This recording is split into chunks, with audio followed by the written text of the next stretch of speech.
The book of Deuteronomy in chapters 31 through chapter 33, as Moses was nearing the end of his life, he gave his final written words to the children of Israel.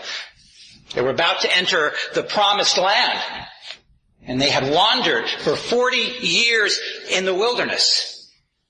And so he encouraged them to be strong, to be courageous. They were about to face other enemies as they entered into that land.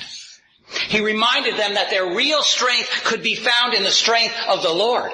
He had proven himself to be strong, to be faithful to them by bringing them out of captivity, by standing by them and not abandoning them even in their times of disobedience to him. Moses warned them that as God blessed them in this land, not to forget about the Lord, but to worship him, to live in obedience to him. Otherwise, they would invite his discipline on them again. So Moses ends his words to his people with a blessing, with blessings. He said that would fall like the dew of heaven on them, that would fall on those whose heart was his. Even though he said there will be difficulties and there will be trials, there is none like the God of Israel, the Lord God. He is the one who is with them.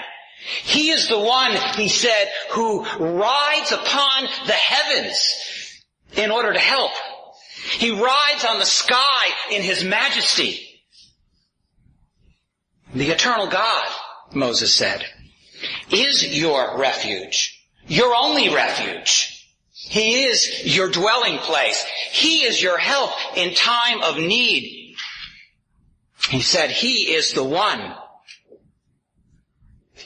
who is underneath you, who undergirds you, who upholds you with his strength. You are in his everlasting arms. He's your sword. He's your shield. He is the one who will drive out your enemies before you. Those were words that were given to the nation of Israel as they were about to enter the promised land. Words of encouragement for them. Words of encouragement for us. It's God who fights for us. We can rest in him. And certainly these are words that would have encouraged Daniel as he was about to face his enemies, the enemies of God. He was about to live or die for the glory of God. And so as Daniel chapter 5 ends, we also see the end of the Babylonian Empire. The Medes and the Persians have conquered them. And we're told that they were conquered by a man who is called Darius the Mede, but the problem is history doesn't speak of a man by the name of Darius. In fact, a lot of the kings were called Darius. It seems that the word really is more like a title, perhaps, like Lord or Master, given to the ruler of the Medo-Persian Empire. And so, it is perhaps true that this man called Darius is actually Cyrus, the king of the Medes and the Persians, the one who did conquer Babylon.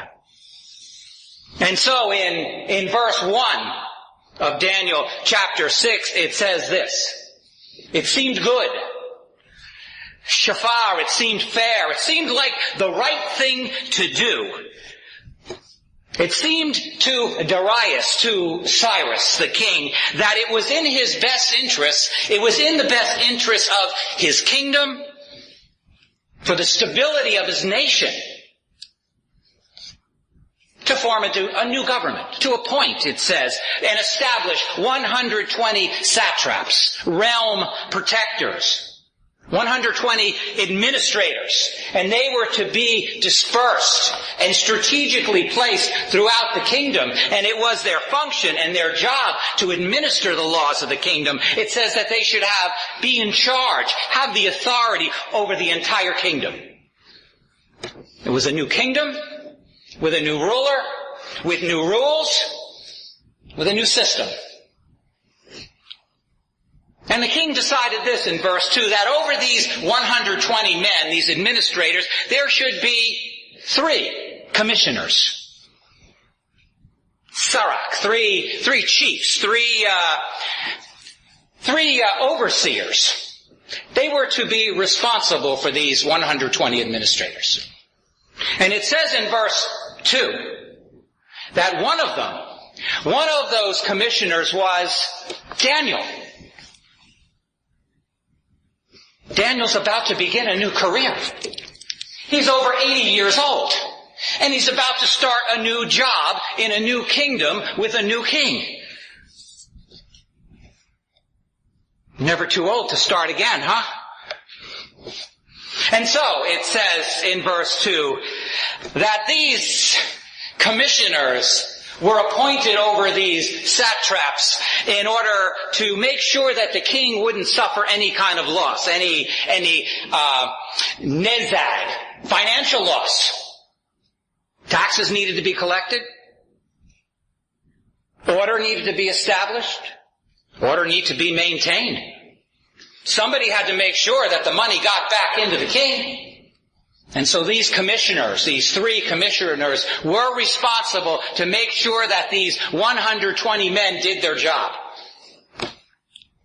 And so as Daniel is working, performing in this position, it says in verse 3 that he began distinguishing himself. He distinguished himself among the commissioners, among the satraps. Everybody saw what kind of a man he was. He was responsible. He was diligent. He was knowledgeable. He was a man with many years of experience. He was a man of integrity. And he served the king. He was loyal to the king, but more than that, they saw that he was a man who served his God.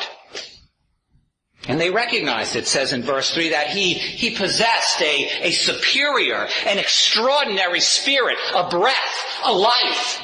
He lived a life of excellence. That's what they saw. That was his testimony to them. He lived before God and man as a man of integrity.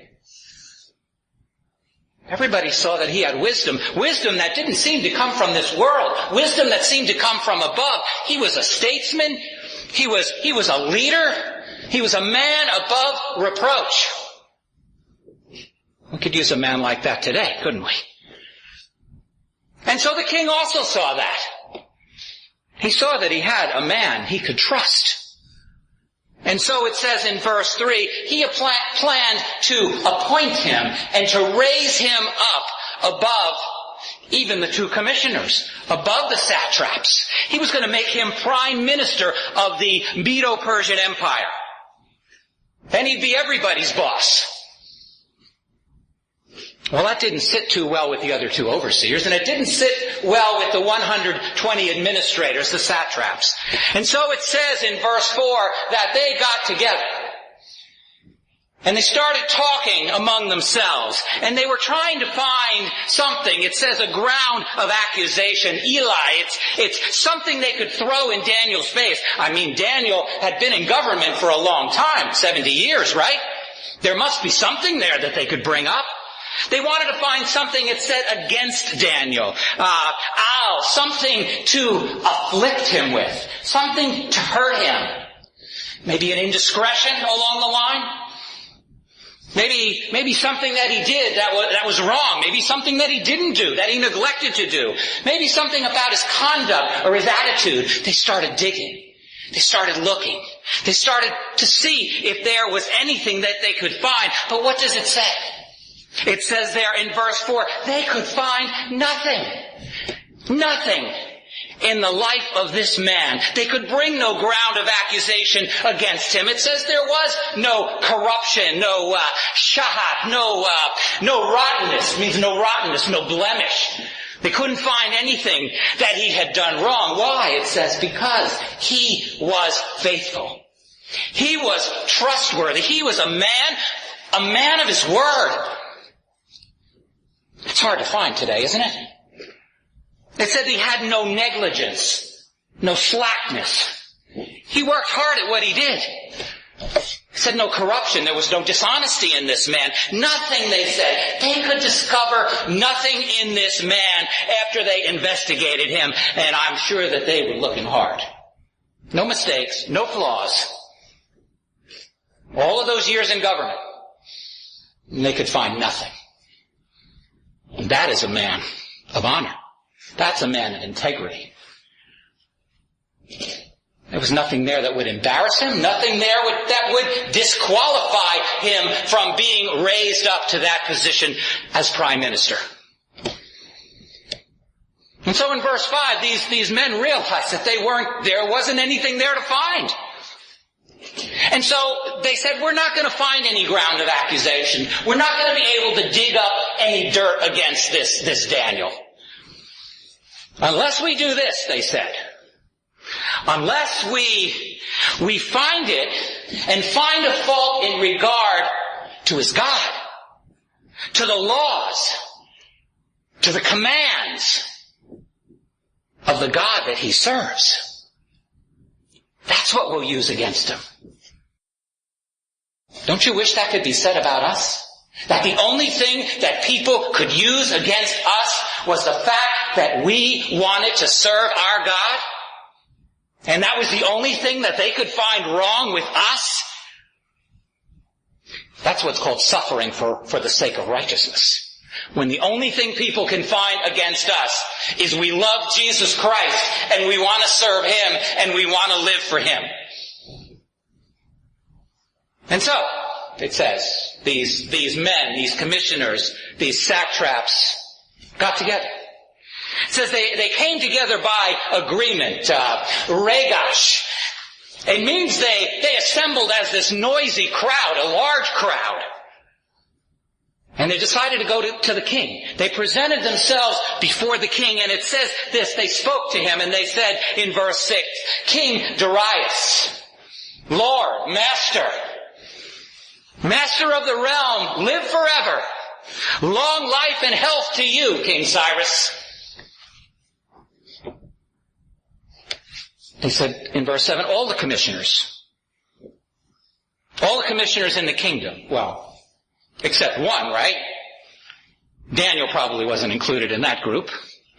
And they said all of the satraps, all of the prefects, all of those in positions of authority, all the leaders in your government, all of the high officials, the counselors, the governors, the chiefs, everybody in every branch of government.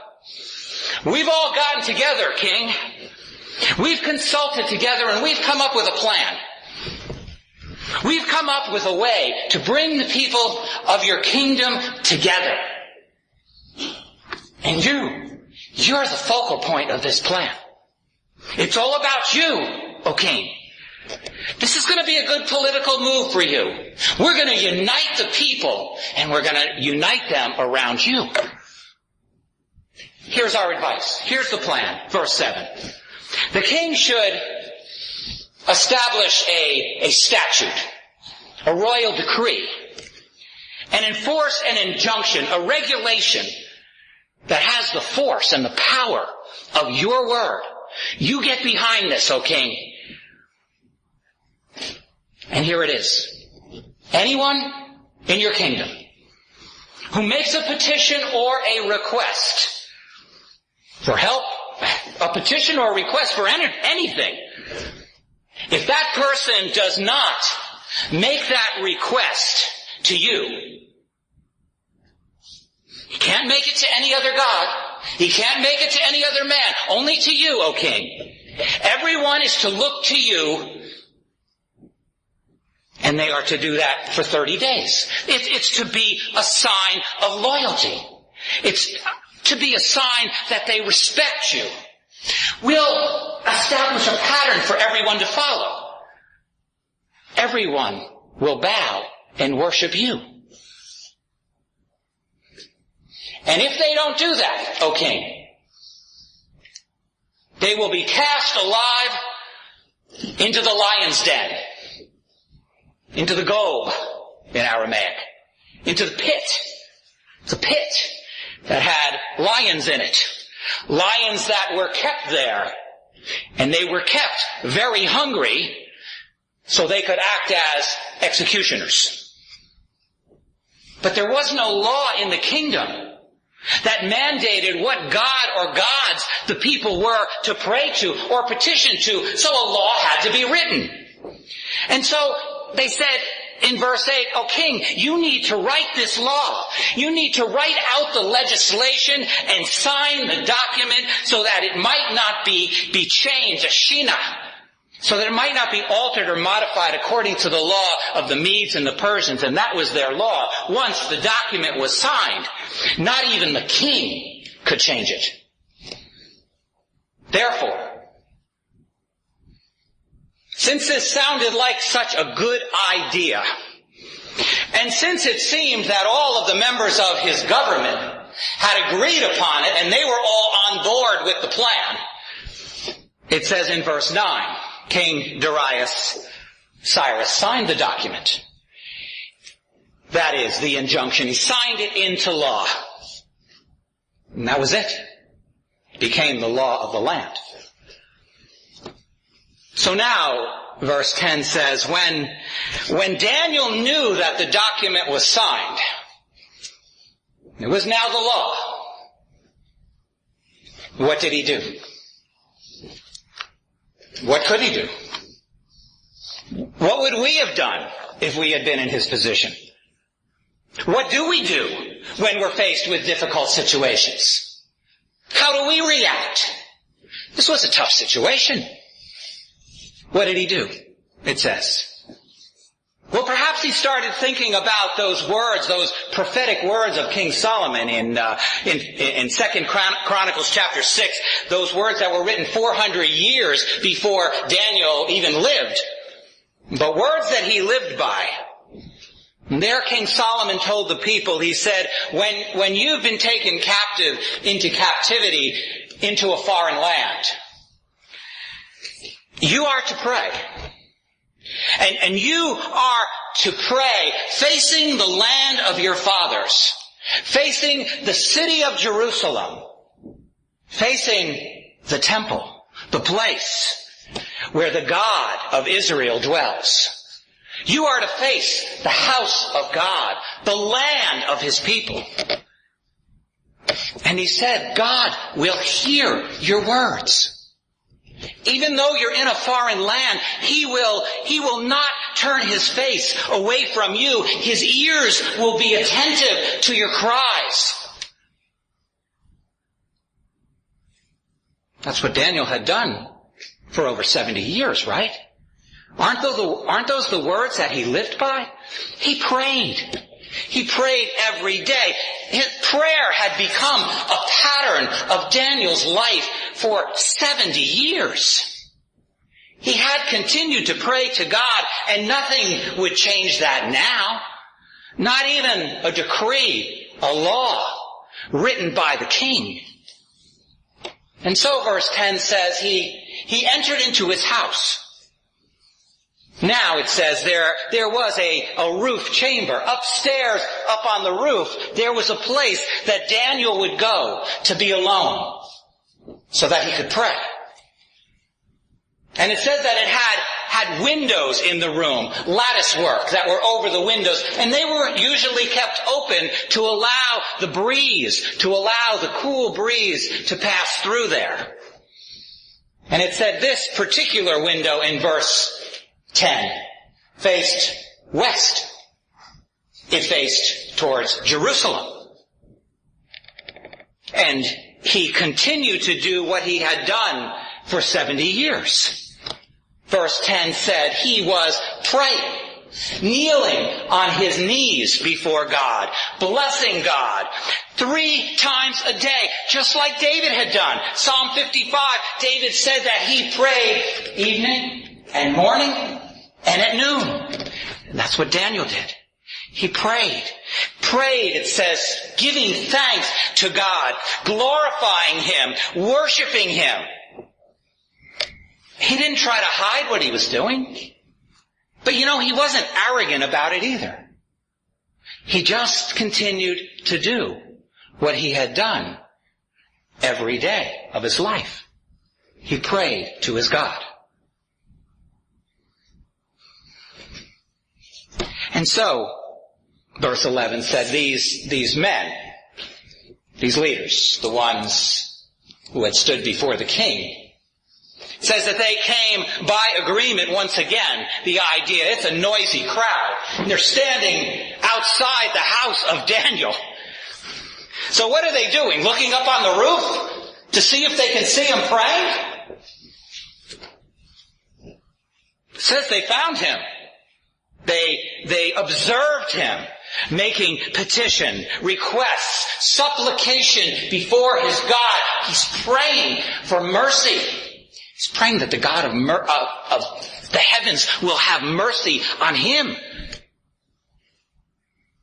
So what Daniel did, out of obedience and out of devotion to God, these men wanted to use. They wanted to twist in order to hurt him. They wanted to use it as an opportunity, as a weapon in order to destroy him. Isn't that what the enemies of God do to us? They take our devotion, they take our love for the Lord, they take our desire to serve him, and they twist it in order to hurt us, in order to try to destroy us. And so that's what they did. Well, once they had seen Daniel, the next thing they do, they go back to King Cyrus, it says in verse 12. They approached the throne and they said to him, they spoke to the king.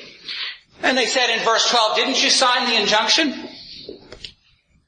Didn't you sign it into law that any man who would worship or make a petition of any god or any man except you, O king, for 30 days, well, that man was to be cast into the pit, into the lion's den, and be executed. Well, the king answered in verse 12, it's true. Yes, I signed the document. Yes, it is in effect. What you've said is right, and it is according to the law of the Medes and the Persians, which cannot be revoked, which cannot be changed. And so they answered in verse 13, and they said, O king, you know, the ink is hardly dry on the document that you've signed. And already we've got a problem. The problem comes from one of your own commissioners. The problem comes from that Daniel, that Hebrew, that captive, that one of the exiles of the nation of Judah. You have graciously given him a position in your government. You have trusted him with a responsibility. And look how he repays you for your kindness and your trust in him. Look what he does. Verse 13, they say he disregards you. He pays no attention to you. He doesn't care about you. He doesn't care about your word. He disregards the injunction that you just signed. He refuses to obey it, but instead he keeps making petitions to his God instead of to you. And he does it 3 times a day. Well, as soon as the king heard this statement, what do you think he said? How do you think he felt? Well, he realized how foolish he had been. He realized how he had been manipulated by these men. He wasn't angry at anyone else. He was angry with himself. And it says in verse 14, he was deeply distressed. Bash, in Aramaic. It means that he had a bad smell about himself. He saw that this whole situation was his fault. He knew he had been foolish. He had made a mistake. And so he started looking, it says in verse 14. He set his mind, set his heart on delivering Daniel. He started looking through the law books, through the scrolls. Maybe there was something there, some law some obscure law that would allow him to pardon Daniel. Unlike King Nebuchadnezzar of Babylon, whose word was law, King Cyrus of Persia was bound by the law. He was unable to help Daniel. But it says he kept looking, verse 14, until sunset. He kept looking until the time when, by law, executions were to be carried out. They were to be carried out on the same day, by sunset of that day. And so it said he kept looking until that time. It said he kept exerting himself. He's struggling. He wants Daniel to be released. He wants to be able to deliver him. The sun's going down. It's time. Then verse 15 said these men came by agreement. Once again, this mob comes before the king. And they're right on time. At sunset, they arrive and they want blood. They want the blood of Daniel.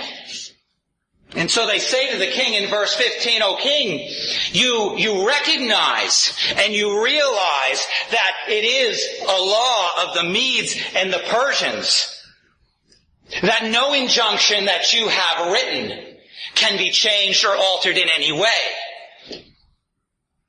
So time's up, O king. So then in verse 16 it said the king gave the order. He gave orders for Daniel to be brought in and to be cast, to be thrown into the lion's den. This 80-year-old man is about to be thrown into the pit with these lions. And the king spoke to Daniel. He said this, your God, whom you constantly serve, will himself deliver you. I don't have the power. I can't help you, Daniel. But I know this, that your God will rescue you because you are his faithful servant. That's quite a testimony, isn't it? Quite a testimony for that king to realize that. Well, sometimes it's true, isn't it? There's really no one who can help us except God. Sometimes no one understands. No one can rescue us except him. And all we can do is be like Daniel and fall on our knees and pray and ask for God to show mercy to us. And so, verse 17 says, they brought a stone, a heavy stone, and they brought it and they laid it over the mouth of the den, over the top of the pit. And then the king sealed it, verse 17. He sealed it with wax. And he used his ring, his signet ring, and the signet rings of his nobles, so that nothing could be changed in regard to Daniel. So they put their official stamp into the wax. And so that anyone who tried to remove the stone would have to break the seal, and then they would experience fatal consequences themselves. No one now could interfere. No one could help Daniel. Daniel was in the hands of his God, in a pit with a bunch of lions. End of the story, right? Well, for many men and women, it is the end of the story when that happens. Men and women who have taken a stand for God, for Christ. Many have given their lives. Many have been eaten up by the lions. So then, the king, verse 18, says it went back to his palace. There was nothing else he could do. This was all his fault. He had tried to correct it. He caused the problem. He tried to fix it, but now it was too late. This was between Daniel and his God.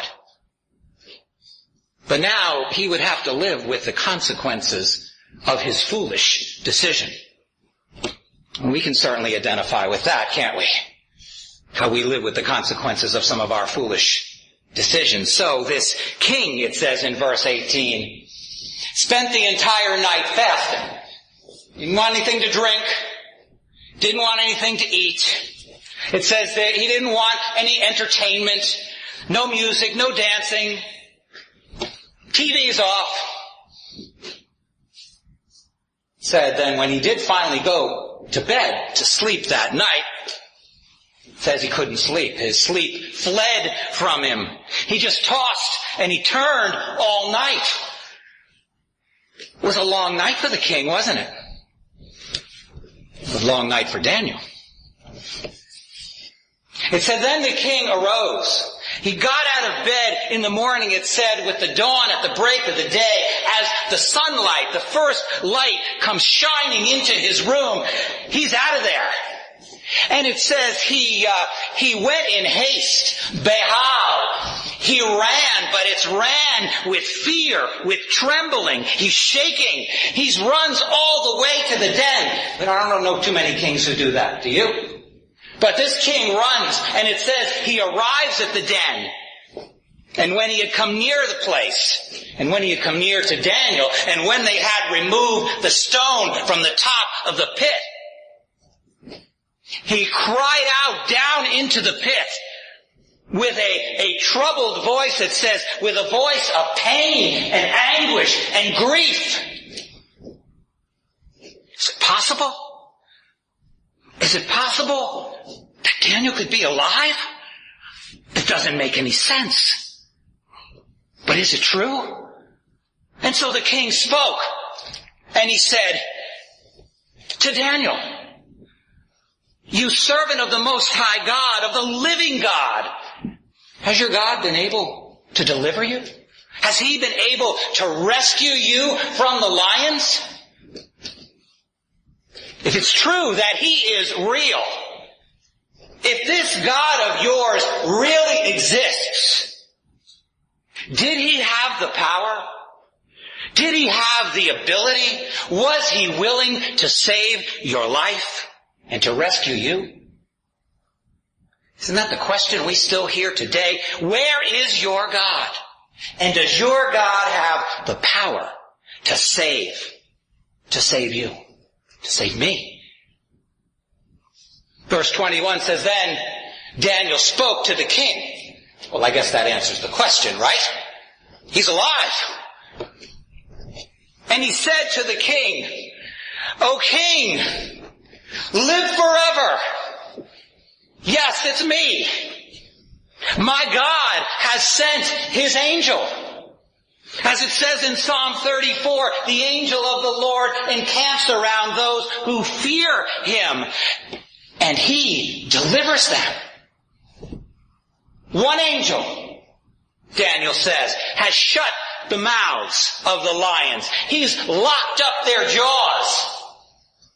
Probably had to stiffen up their muscles too, right? So that they didn't claw him to death. He said, "They have not harmed me in any way." Why, he says, verse 22, because, he says, I was found innocent. Zakah. I was found to be blameless and clean. There was nothing wrong within me that I have done. And so, he says, my God has vindicated me. I have been found clean before him. And he says, in addition, I've been found innocent before you. He says, I've committed no crime. He said, I have not incited any rebellion against you. Therefore, my God has vindicated me. Well, verse 23, it says that the king was very pleased and relieved, I would guess, right? And so he gave orders for Daniel to be pulled up out of the den, out of the pit, so they throw the rope down and they pull up this 80-year-old man and they look at him, and it's amazing. It says there was no injury on him. There were no cuts, there were no bruises, there were no broken bones, not even a scratch on him. Why? It says because he had trusted in his God. He had believed that his life was in the hands of his God. Whether he lived or whether he died, he was the Lord's.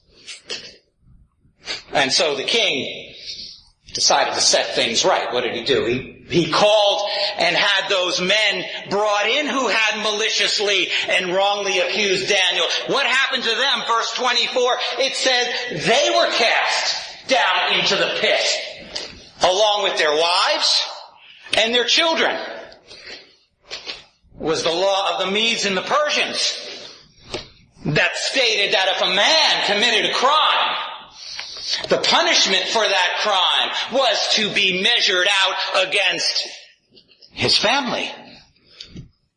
That would make you think twice, wouldn't it, about doing something? And so they were all thrown into the pit. And verse 24 says they hadn't even reached the bottom when the lions, it says, leapt up and overpowered them, and they shattered, they crushed their bones to pieces.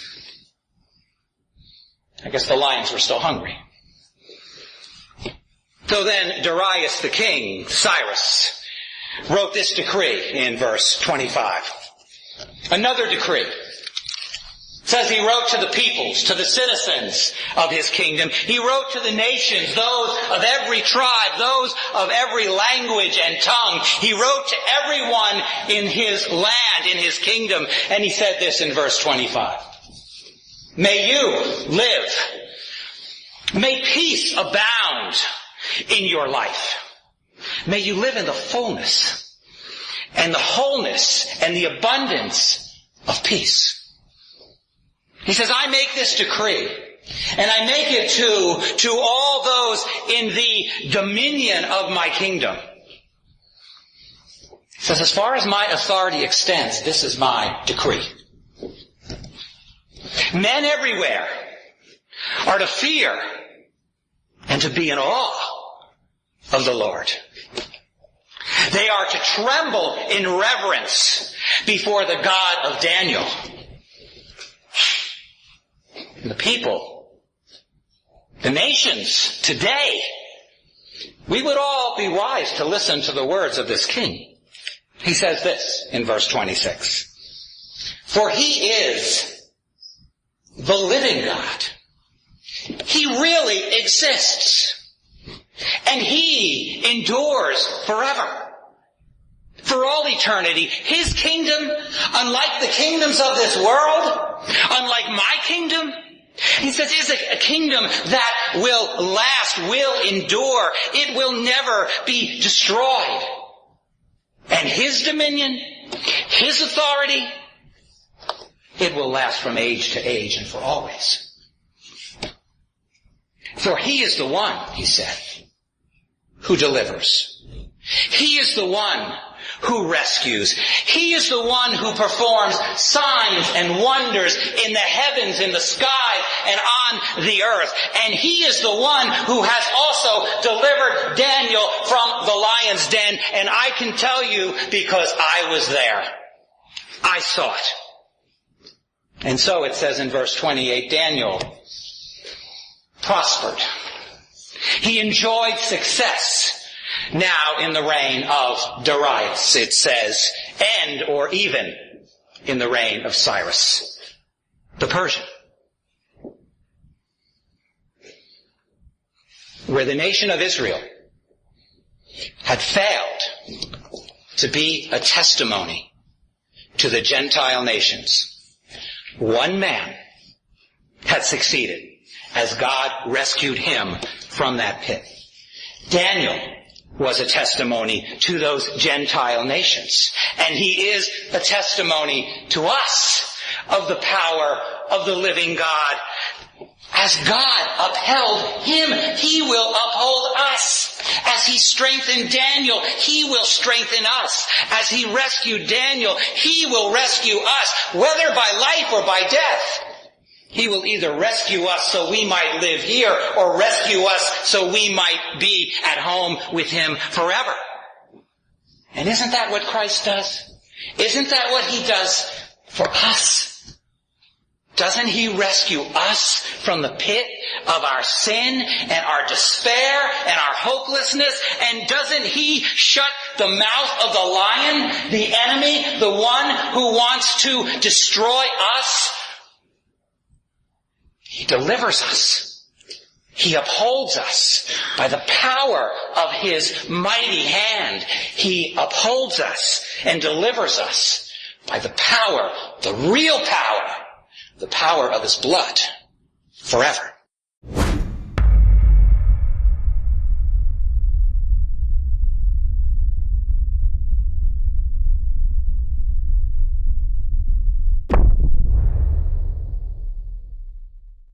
You've been listening to Bruce David Bell, pastor of Berean Bible Fellowship.